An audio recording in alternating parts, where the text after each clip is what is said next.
Assalamualaikum warahmatullahi wabarakatuh. Di video kali ini saya akan membahas tentang cara mengatasi sakit telinga bagian dalam yang berair dan berbau ya. Simak.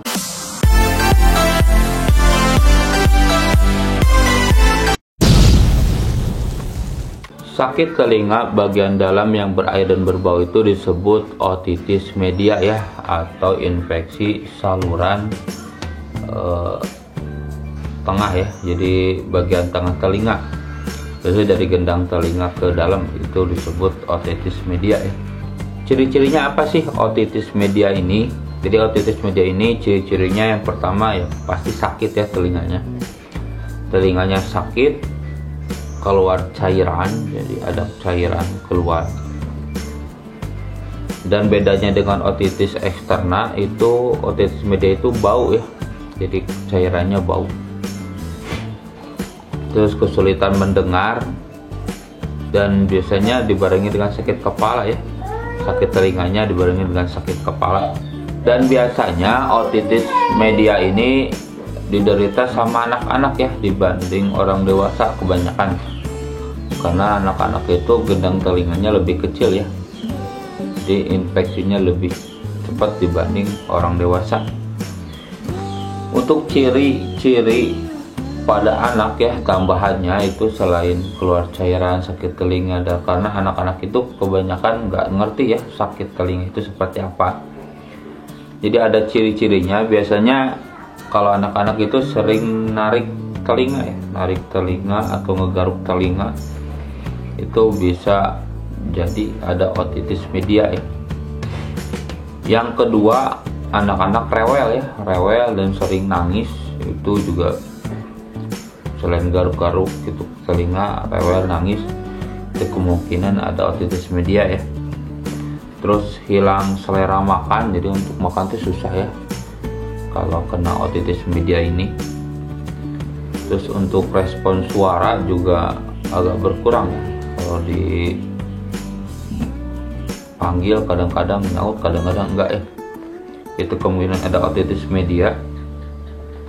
Terus susah tidur di malam hari ya. Jadi kalau anak yang terkena otitis media itu susah tidur.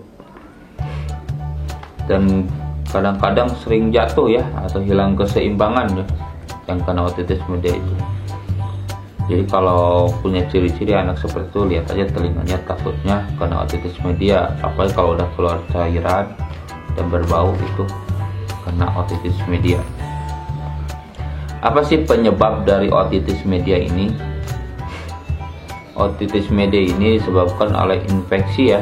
Ini infeksi virus, bisa juga bakteri ya, tergantung ya itu yang infeksinya apa. Dan biasanya ini sesudah pilek ya, pilek, batuk, flu, atau alergi, ini biasanya terjadinya ya. Beda dengan otitis eksterna. Kalau otitis media ini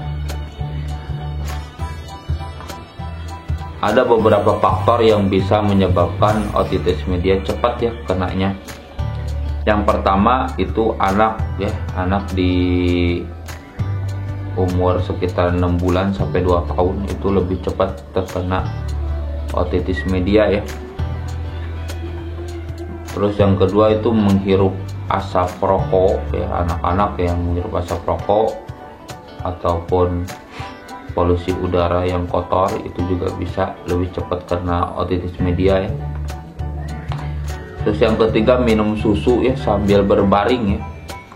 Misalnya anak bayi itu ya umur 6 bulan minum susu sambil berbaring, itu bisa terkena ya telinganya otitis media, ada infeksi.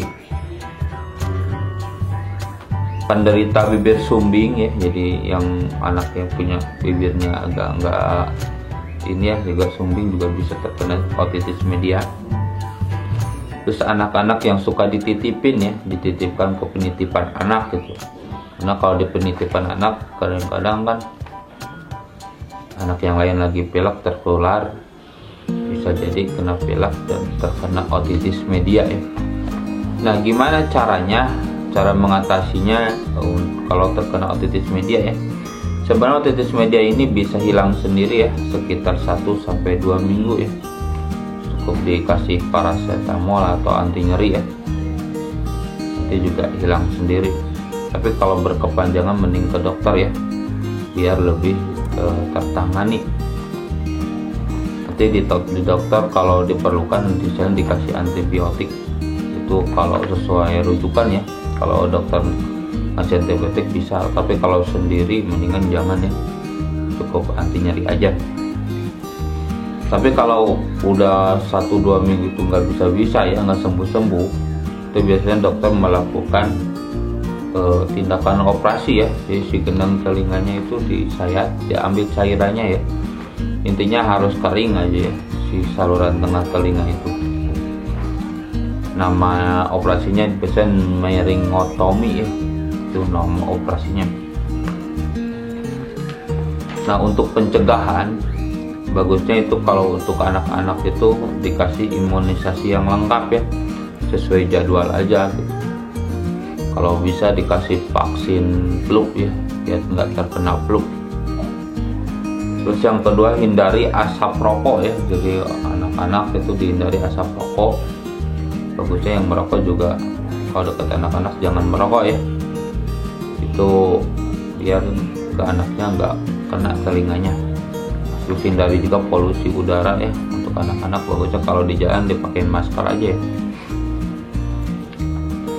Beri ASI eksklusif ya, jadi bagusnya dikasih ASI eksklusif selama 2 tahun untuk anak-anak biar imunnya kuat ya. Terus kalau minum susu bagusnya jangan berbaring ya, ditegakin aja kalau untuk anak-anak ya, biar nggak terkena otitis media. Terus ajari anak-anak cuci tangan ya, biar nggak gampang terkena flu dan pilek ya, karena itu bisa menyebabkan otitis media ini ya. Terus apa sih kalau komplikasinya ya kalau misalnya otitis media ini dibiarkan ya, tidak diobatin ya? Yang pertama itu bisa gendang telinganya pecah ya, itu tapi emang jarang terjadi, tapi ini bisa terjadi ya, gendang telinga pecah. Terus ada penyakit mastoiditis ya, jadi infeksinya itu nyampe ke tulang belakang telinga ya, ataupun meningitis sampai ke selaput otak infeksinya. Terus bisa terjadi gangguan pendengaran permanen ya, atau disebut dengan tuli ya. Jadi kalau misalnya dibiarkan itu bisa menyebabkan gangguan telinga permanen. Untuk perkembangan bicara dan pertumbuhan itu biasanya terhambat ya kalau misalnya telinganya itu terganggu ya, seperti itu ya. Mungkin itu yang bisa saya sampaikan tentang cara mengatasi sakit telinga bagian dalam, terutama yang berair dan berbau ya, atau disebut otitis media. Semoga bermanfaat. Jangan lupa subscribe, like, comment, dan share. Terima kasih. Assalamualaikum warahmatullahi wabarakatuh.